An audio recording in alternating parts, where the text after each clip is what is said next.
Welcome to Mythic Mundi. Before the world was given its shape, before the stars were named, before the very concept of order existed, there was only potential, a vast, swirling, undefined state of being. In the heart of this primordial nothingness, two forces awakened. One was Apsu, the sweet, fresh waters, and the other was Tiamat, the surging, boundless, saltwater sea. Today, we journey back to the very dawn of time, to the land between the rivers, Mesopotamia, to uncover the story of one of mythology's most profound and misunderstood figures. When we hear the name Tiamat, we often picture a dragon, a monster, a villain. But the story is far more complex. She was not just a beast of chaos, she was the mother of the gods. This is the story of her creation, her fury, and the cosmic war that tore her apart to build the world we know. This is the story of Tiamat.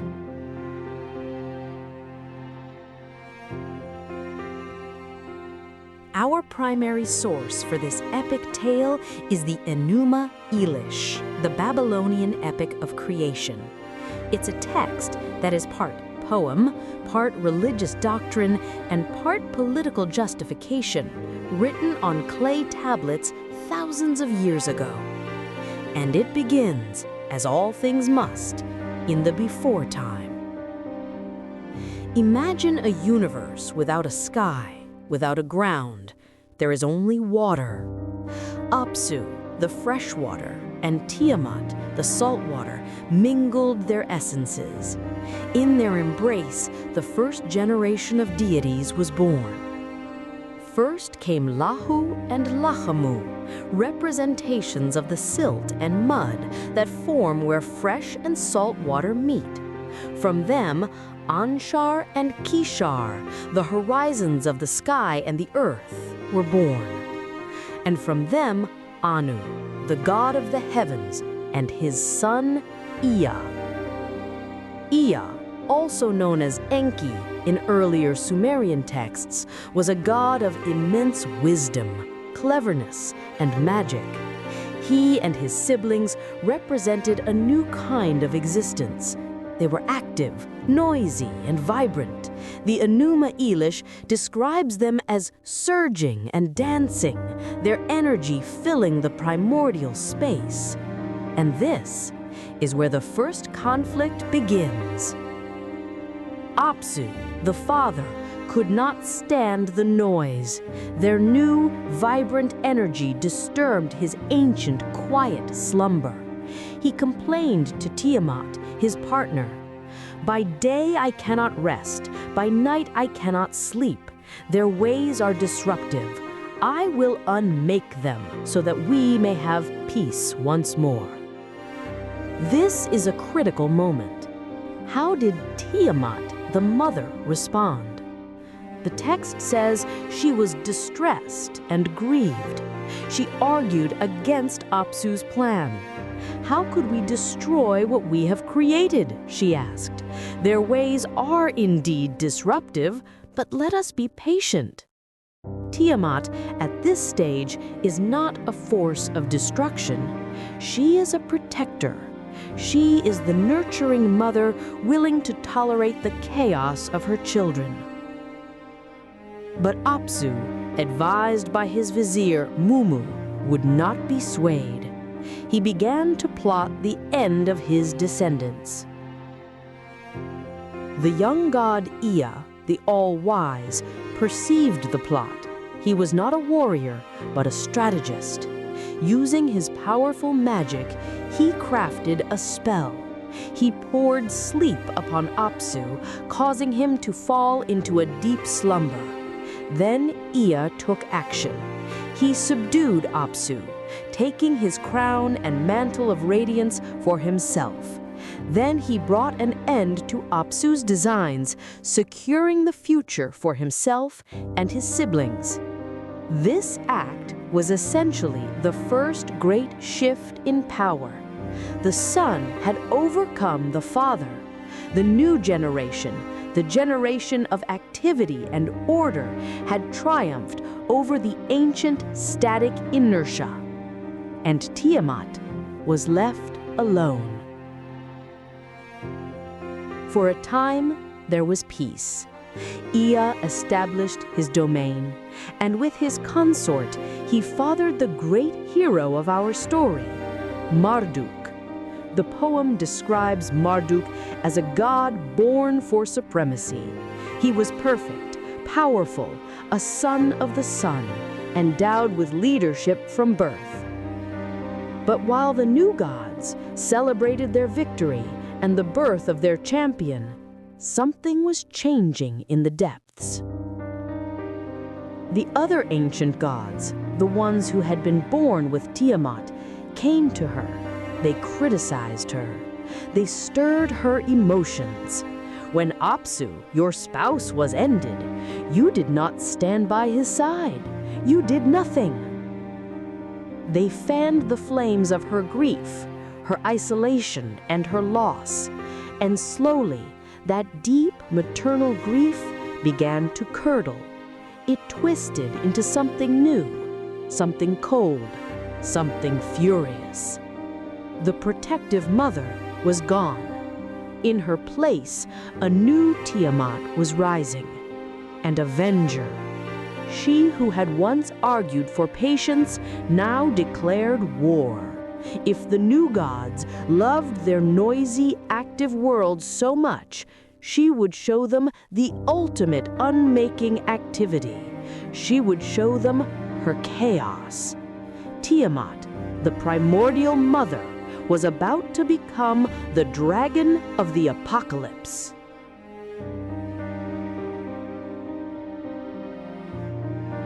Tiamat's transformation from a grieving partner to a cosmic threat was total. The Enuma Elish shifts its tone. The boundless, creative sea now becomes a raging and terrible force. Her first act of war was to create a new consort. She elevated one of her children, the god Kingu, to be her new spouse and the commander of her new army. She bestowed upon him a powerful artifact, the Tablet of Destinies. This tablet was not merely symbolic, it was the divine right to rule. It contained the supreme power of the universe, granting its wielder the authority to decree fate itself. By giving it to Kingu, Tiamat was declaring his new order, a rejection of Ea and his descendants. And then she created her army. This was not an army of gods. This was an army of monsters, creations born from the depths of her rage.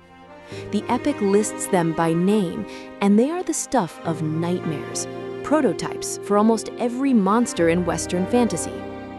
She bore the Mushmahu, the Ushumgalu, and the Bazmu, 3 types of venomous horned serpents. She spawned the Mushusu, the furious snake, which would later be depicted as the dragon of Babylon, a composite creature with the head of a serpent, the body of a lion, and the talons of an eagle. There was the Lahmuhiro, a hairy beast man, the Ugalu, a lion demon, the Uridimu, a mad lion or mad dog hybrid, the Girta Blulu, a scorpion man, and the Umu Dabrutu, violent storm demons. She clothed them with terror and filled their bodies with venom, making them fierce gods. This army was a symbolic inversion of her first creation. Her first children were forces of nature and cosmology, the sky, the earth, the water. Her second creation, this army, was a collection of anti-natural beings. They were hybrids, chaotic mixtures of forms, designed not to build a world, but to unmake one. They were the physical manifestation of her desire to return the universe to its original, undefined state. Word of this terrifying new army reached the new gods, and panic set in. Ea, the wise god who had defeated Apsu, was the first to try and confront her. But the poem is clear. When he saw Tiamat and her fearsome brood, his courage failed him. He turned back, unable to face her terrible new power. Next, his father, Anu, the god of the heavens, was sent. He too was overwhelmed by her majesty and her rage. He could not bear her presence and retreated, returning to the assembly of the gods in failure. The new order was on the brink of collapse. The children of Tiamat, the gods of the new world, were powerless before their original mother. Tiamat, the chaos dragon, was supreme. It was in this moment of desperation that the hero, Marduk, son of Ea, stepped forward. Marduk was the new generation personified. He was young, confident, and powerful, but he did not offer his help for free. He saw this crisis as an opportunity. He went before the assembly of the gods, the Anunnaki, and he made a demand. If I am to be your champion, if I am to face Tiamat and save us all, then you must promise me one thing. When I am victorious, I and I alone will be your king. My word will be law. I will decree the fates, and my supremacy will be absolute. This was a political coup hidden within a heroic epic. The older gods, Ea, Anu, Anshar, had a decentralized council-based power. Marduk was demanding a new system, a single, absolute monarchy. The gods, terrified of Tiamat, had no choice. They agreed. They held a great feast, proclaimed Marduk their king, and handed him the scepter, the throne, and the royal vestments. Marduk was now the champion, armed with the authority of all the gods, but he did not rely on their power alone. He prepared for a different kind of battle. He didn't just sharpen a sword, he armed himself with the very elements of the new world. He took the four winds, the south wind, the north wind, the east wind, and the west wind, and he created a whirlwind and a tempest.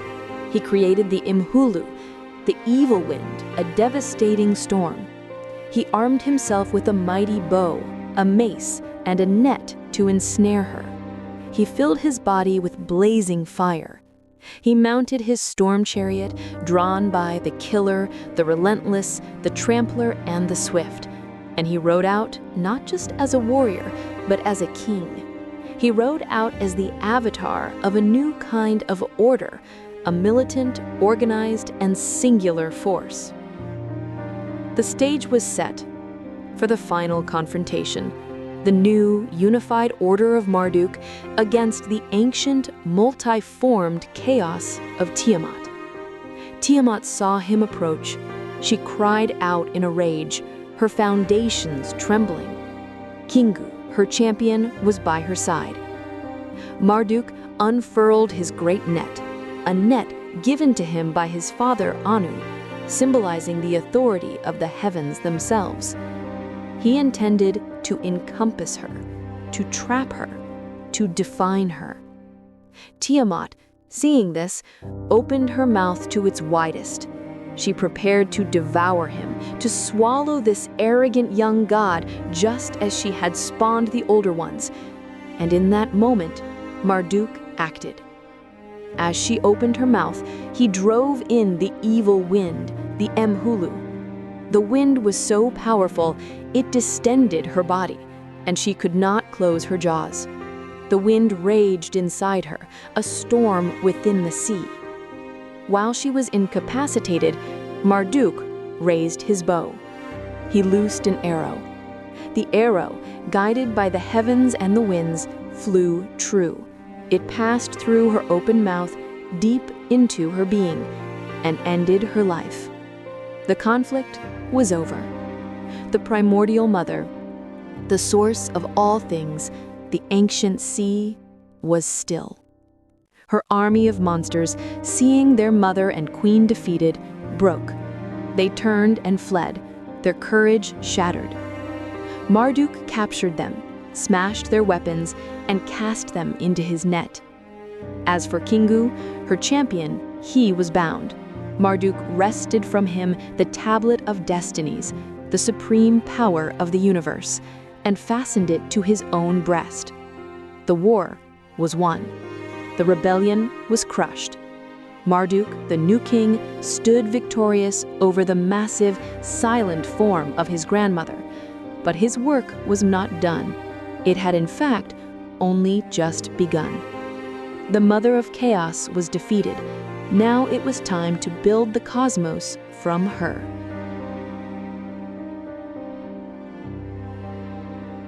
Marduk's victory was not just a defeat, it was a conquest.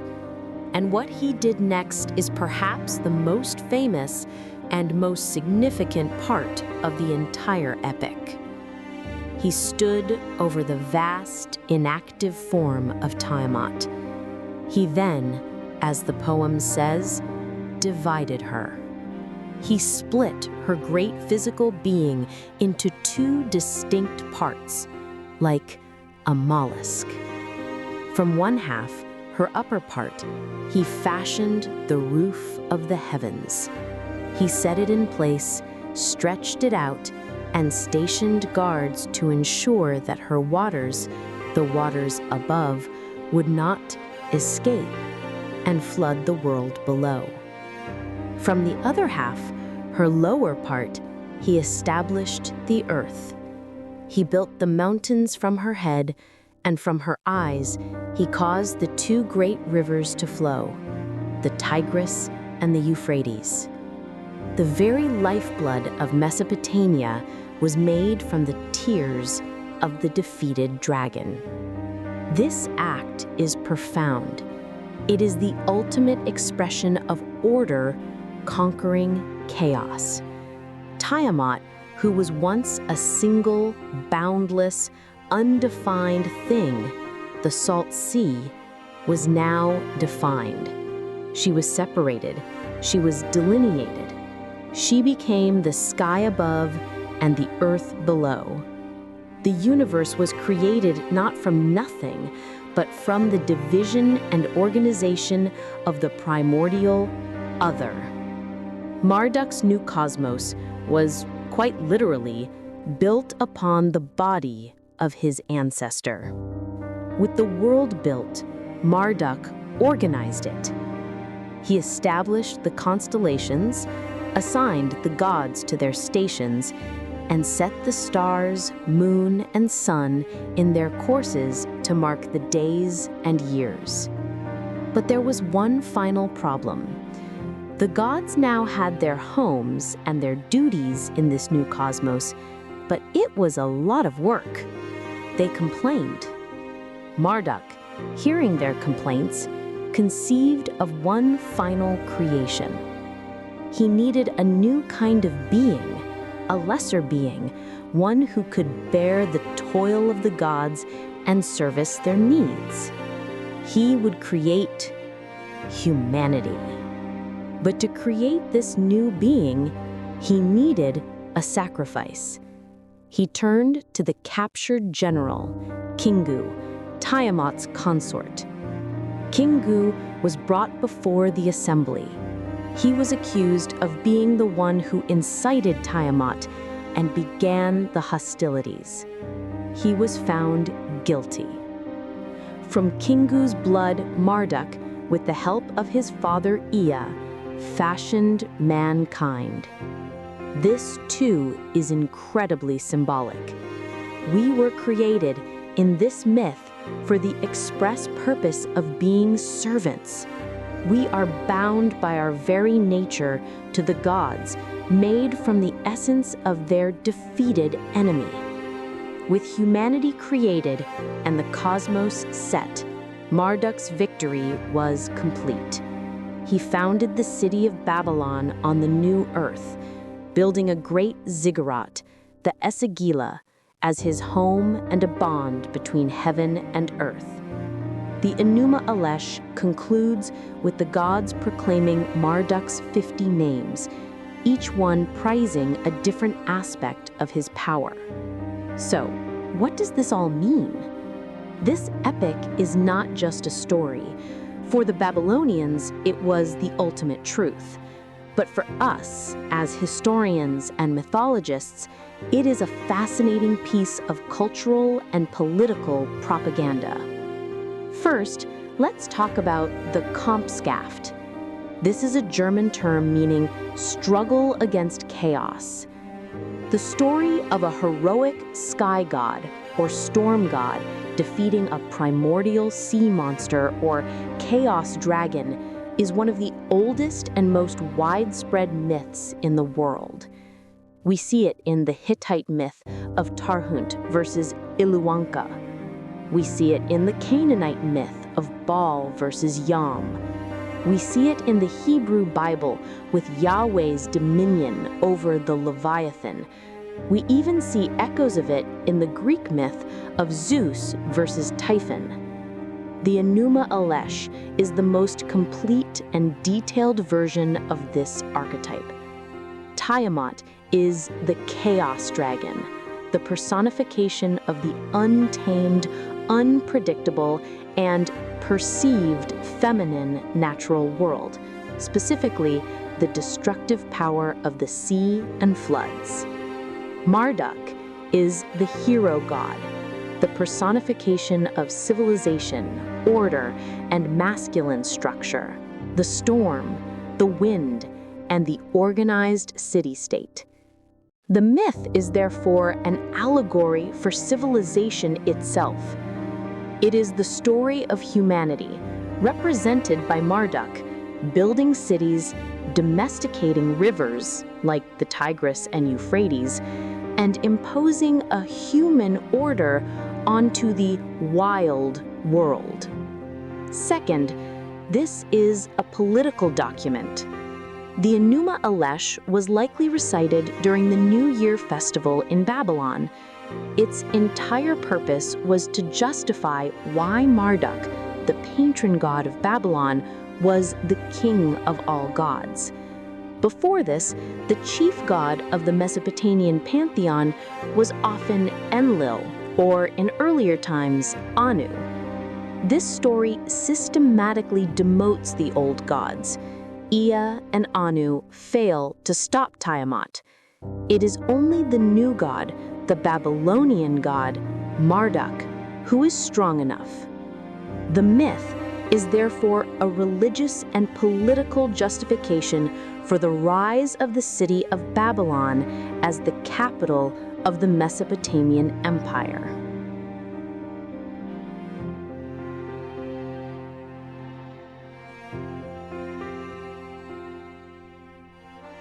But what of Tiamat's legacy? Is she a villain? In the Enuma Elish, written by her enemies, she absolutely is. She is the raging mother, the terrible monster, the antithesis of the good order Marduk represents. But from another perspective, she is a tragic figure. She is the original mother, who, after seeing her partner subdued, is pushed by her peers into a war she may not have initially wanted. She is the personification of the natural world, which is violent only because it is untamed, and which must be defeated for civilization to be built. Her legacy today is almost entirely defined by her dragon aspect. In 1974, the game Dungeons & Dragons co-opted her name, splitting her in two. They used Tiamat for the evil five-headed dragon queen, the goddess of chromatic dragons, and they used Bahamut, a name derived from a giant fish in Arabic mythology, as the noble metallic dragon king. This pop culture interpretation has cemented Tiamat in the modern mind as a purely monstrous and evil entity. But the original myth is so much richer. Tiamat is not just a monster to be slain. She is the origin of everything. She is the primal womb, the mother of the gods, the chaos from which cosmos is born. The world the Babylonians lived in was, in their eyes, literally made from her. The sky above their heads was her skin. The rivers that gave them life were her tears. They lived every day inside the remnants of this defeated primordial mother. Tiamat's story is a powerful, complex, and yes, a violent creation myth. It tells us that for the Babylonians, the world was not a peaceful gift. It was a victory. It was a structure built from a struggle, a hard-won order imposed on a terrifying, ancient, and majestic chaos. Tiamat had to be divided so the world could be united.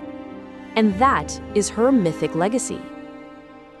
What myth, legend, or primordial being would you like us to explore next? Let us know your ideas in the comments below.